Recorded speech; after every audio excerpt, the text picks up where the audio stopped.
Today we're going to talk about equal pay, equal play. I have nothing against the men's USA men's national team. Clint Dempsey to Tim Howard are great athletes, but when the federation is blatantly discriminating against women, enough is enough. Last week, 5 women from the U.S. national women's soccer team with names such as Hope Solo, Alex Morgan, Carly Lloyd, Megan Rapinoe, and Becky Sorbron filed a wage discrimination against the U.S. Soccer Federation. The women's team, having garnered $20 million in revenue, more than the men's team, still are underpaid.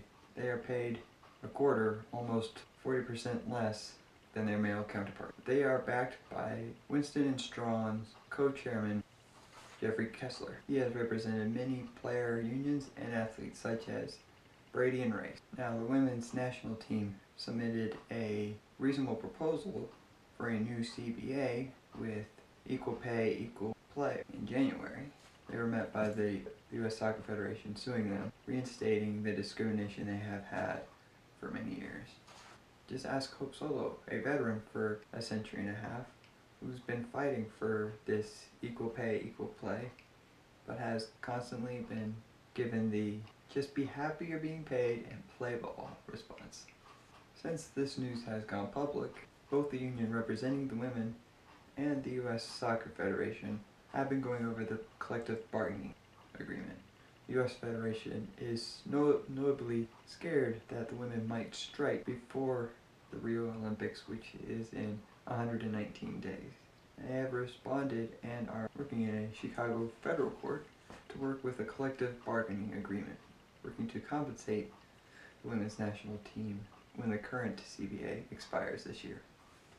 Every year, both the women and the men's team play up to 20 friendly games and are paid for each of those. $99,000 for winning all 20 games. And the men likely get around $263,000 for doing the same thing, plus $100,000 for losing. Women get paid nothing for playing more than 20 games, and the men get paid around $5,000 to $17,000 for more than 20 games. The women's team is the best in the world, having won 3 World Cups and 4 Olympic medals, and the men haven't won anything yet. The women got paid $2,000 when it won against Japan in the World Cup last year, and the men got paid around $9 million when they got knocked out at round 16 in 2014's World Cup. And it's not just the money, it's also about accommodating your world-class athletes. After the victory in Canada, the women went on a victory tour where they played on some questionable fields, especially the game in Hawaii, which was canceled because of unsafe AstroTurf. It is disappointing that the men get to play on natural grassy fields and the women are subjugated to AstroTurf. As of now, the women are qualified for the Rio Olympics and have played against Colombia on Wednesday, 7-0, and will play against them again on Sunday. The timing for this cannot be any better. It's time we start treating our athletes like athletes.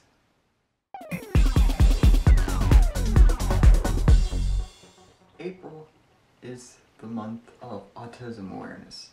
As someone who has autism, I like to think of it more as a month of autism acceptance. And to help celebrate autism, I introduced to you Mikey Brannigan, a 19-year-old Paralympian and Rio Olympic hopeful of Newport, New York. He is known for his feats in the 1,500 meter and 5,000 meter. A significant thing about autism is the ability for one to know everything there is to know about a certain subject.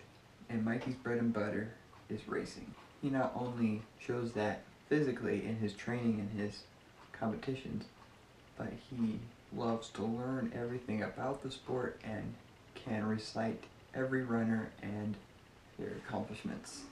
I'm really glad that Mikey and his family have found that autism isn't a curse, it's a gift. And I like a quote his mom said about him and his autism. She says, "I believe everyone in the planet has their thing, and especially in my experience, autistic people all have a tremendous gift. It's a matter of finding that gift and nurturing it." In October, he ran the 1,500 meters in 3 minutes 56.5 seconds in the World Championships in Doha, Qatar, giving him a Paralympic title. He's been training with Olympians and Paralympians for the past few weeks in Chula Vista, California. He hopes to make the leap from the Paralympics into the Olympics. He's an inspiration to me and autistic people everywhere. And if you shoot for the moon, you'll land on the stars.